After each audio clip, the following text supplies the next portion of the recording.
Приехал сегодня интересный случай, говорит, уже в 3 сервисах чинился. Вот, стук в левом колесе остается.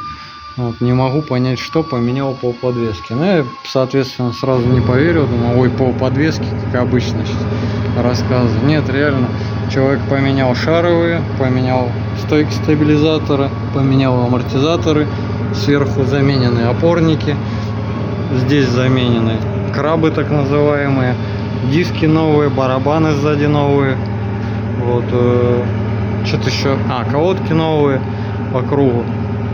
Вот. Ну и начал я искать, ну не очевидно, конечно, не то чтобы я за 5 минут нашел, но дело оказалось вот в этом болте. Казалось бы, как, ну что, гениально. Люди, был болт, стандартный заводской, потеряли, либо изуродовали гайку, либо она сгнила, нашли какую-то, только шаг, фокусируйся, не совпадает.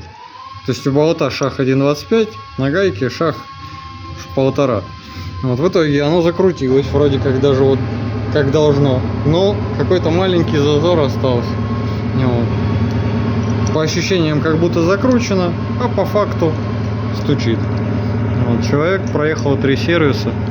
Я думаю, много из этого он поменял то, что было довольно целое. Ну, вот такая вот история бывает.